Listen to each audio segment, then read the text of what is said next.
Good morning, guys. So, I don't know if you saw the prior video, but for everybody that commented and provided support and encouragement, you guys are awesome. The XJW community is awesome, and you're fantastic role models for support, and I just got to say thank you. Today's a much better day. It's on a much more tolerable level. And hopefully everything goes smooth. Yay! But thank you. Let's start today's discussion with a story. You've got roommates. They rob a bank.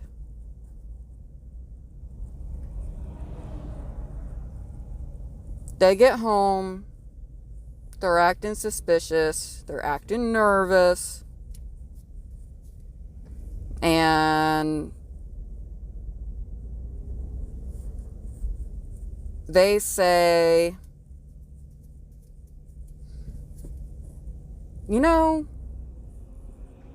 I'm really worried.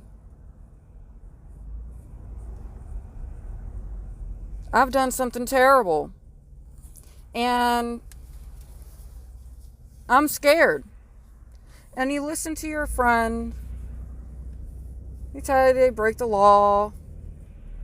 You listen to them, and you say, you know what? I'm sorry you're doing this. This is what you should be doing to fix it. But leave me out of it.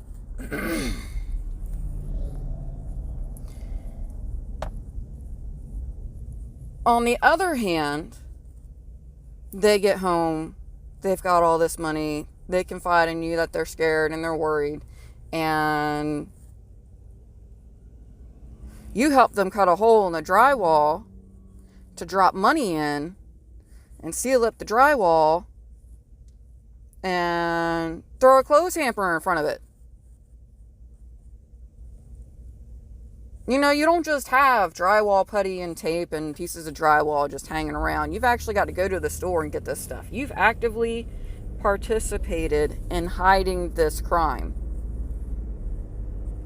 Now, if you were to be found out, both of those cases has completely different circumstances. Or completely different consequences, Completely different consequences for the part that you played in the aftermath of the bank robbery. All right, so let's get into this discussion.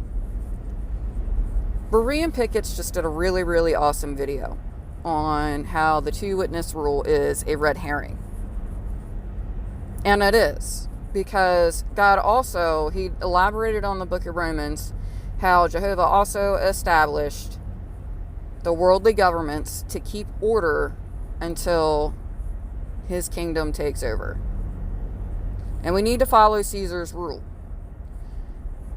And these rules protect clergy-penitent privilege. They protect confessions.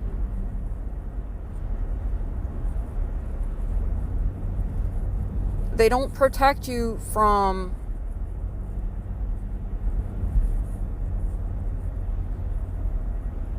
the requirement to, they don't accept you, because it shouldn't be a protection.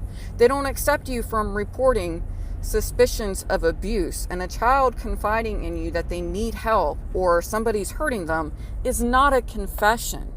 You are a person of trust. That they've been raised, like I said in another video, since pre-birth to believe you are a person of trust who is meant to protect them. They are asking for your help. It is not a confession. Still infuriating. I don't think it ever will not be. Um,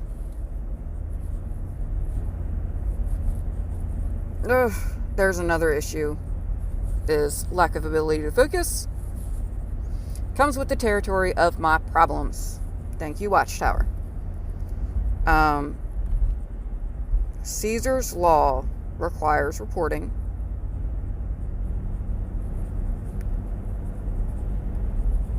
And Caesar's law provides, in some states and areas, an exception for confessions.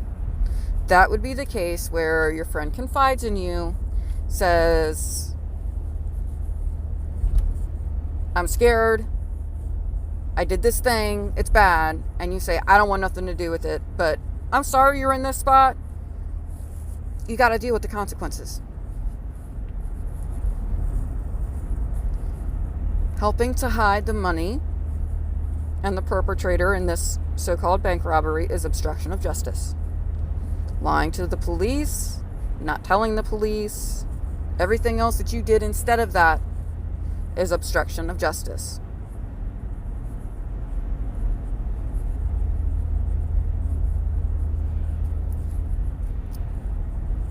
Everything that Watchtower does to handle child abuse just sabotages a legitimate investigation that will not only protect that child and hopefully end the abuse,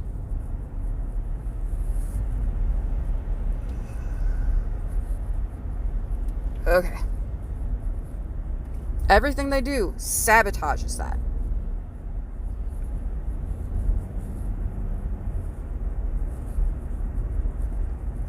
I have an investigator in my family.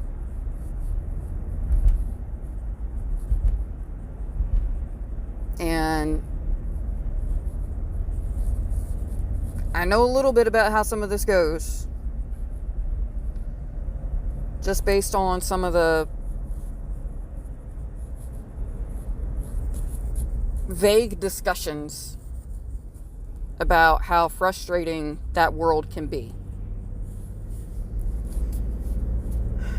Clergy-Penitent privilege does not give you the right to sabotage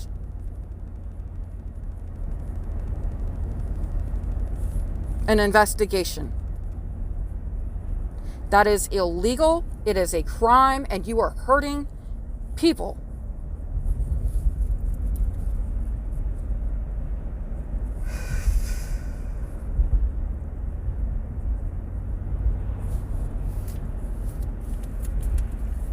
One of the individuals interviewed in the Jehovah's Witnesses portion of the Australian Royal Commission actually asked this stupid question: what obligation have we got to protect the whole of Australia? And you know what? You don't. Your obligation is to report suspicion of abuse. Everyone else in the government will handle the rest for you and put the name of the perpetrator on a list that they will stay on after they've established and convicted them of a crime. It isn't just going to put their name on that list so that everybody else can see it and be like, okay, I need to be aware of this person.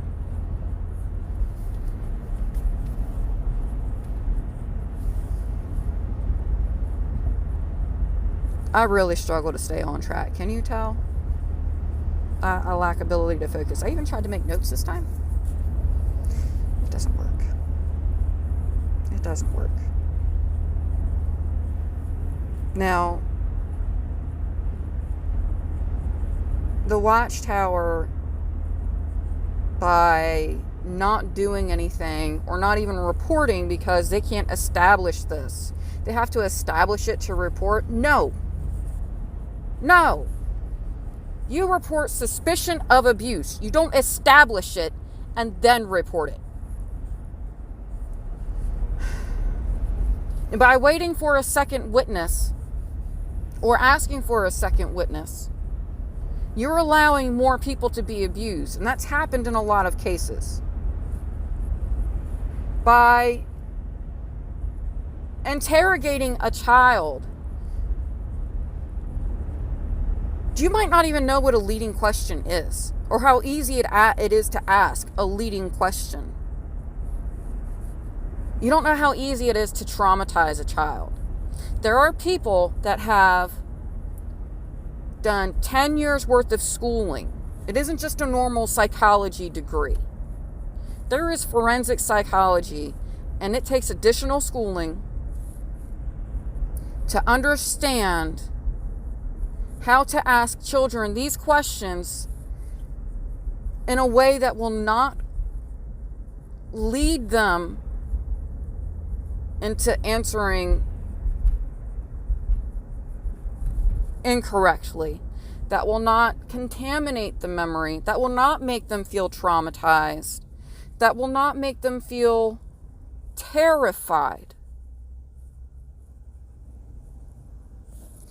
By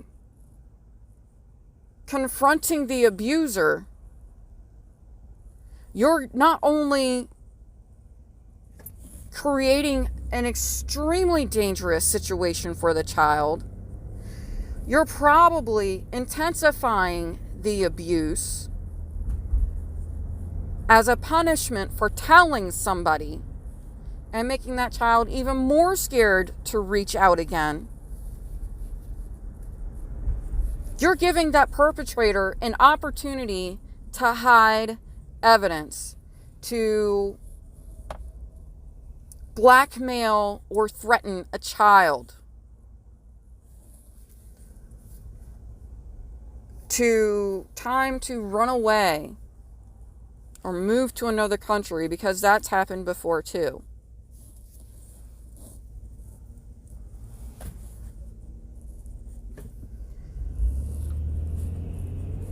Everything that they do to even establish that abuse went on, let alone to try and redeem this sinner and cure them of their pedophilia, because they are more qualified than psychology professionals that have been doing this for decades.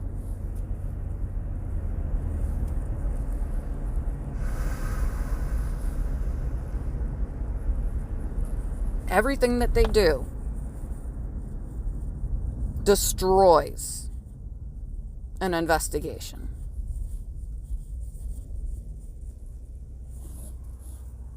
They actively sabotage an investigation. And then, when the police show up and try to ask the elders for information or assistance with the investigation, they're defiant. Even if they have a warrant in hand, they will not, the legal department has directed them not to do anything, even with the warrant in hand, until they talk to the legal department.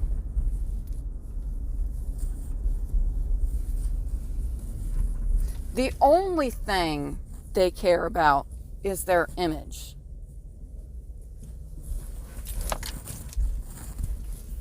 That's it.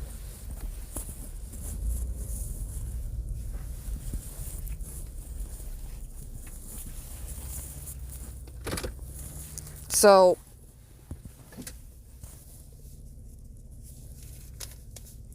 I'm thinking we need to start writing to representatives and maybe bring it to the attention of some of these courts that, you know, there's a difference between taking a confession and actively sabotaging an investigation. Even if a crime is not reported,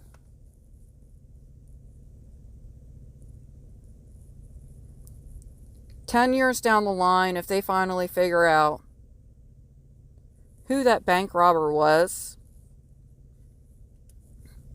you might not even be living together anymore as roommates. You might not even be in the same house anymore. But if they find out 10 years down the line after they establish who this person was, that you were involved with trying to hide them and that money, you're going down with the shit, buddy. There's a difference between taking a confession and sabotaging an investigation. That's called obstruction of justice. And like I said, the two-witness rule is a red herring in the first place. The two-witness rule really doesn't mean a whole lot when the law says that you're supposed to report suspicion of abuse. The two-witness rule shouldn't even be a thing. That's internal. That does not do anything about Caesar's law. You don't have to establish abuse to report it to the government. Neither a teacher doesn't, a doctor doesn't. They just have to say, something's wrong. I have really big reasonable suspicion, and I'm under obligation to report. My state, there's a global obligation to report. And the government went after them. Because even though they had two witnesses, they disfellowshipped the kid. Disfellowshipped the kid. A kid. Because they were groomed, abused, and taken advantage of by an adult. Ugh. I'm sorry. I've been hurting a lot. So I'm kind of angry and agitated. And this happens to be a topic where it's warranted. So I'm struggling to stay focused. But if you got this far, I appreciate it. Get your letters out to your representatives, because I am definitely planning on doing that myself. Get your letters out to your representatives that the clergy-penitent privilege does not grant you the right to break a different law. There's exceptions in some states to reporting confessions of child abuse.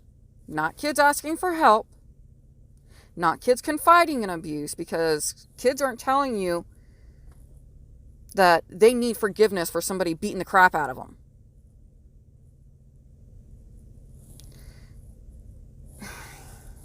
Lost the train of thought. Sorry, guys. Sorry. Pain is still a thing. It's just not bad like it was yesterday. It's very distracting. I'm sorry. Clergy-penitent privilege gives you the right to provide pastoral care without reporting for some serious crap. It does not give you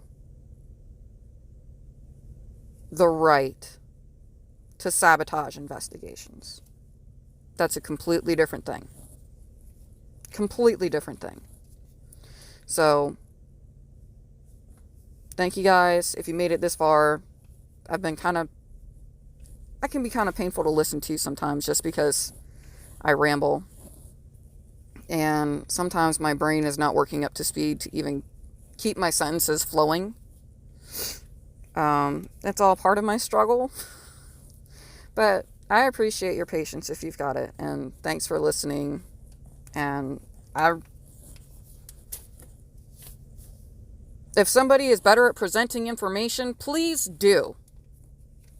I think inherently human beings want to protect their intellectual property, if you want to call it that. But, that's inherent. And, you might be offended if somebody takes your ideas without giving you credit. But I am totally... This is not the case to do this with. Totally steal this idea. totally steal this, spread the word, and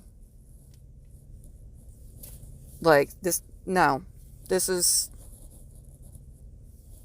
there's a difference, y'all, and I think we need to make that pretty clear, loud and clear and evident. Y'all have a good one.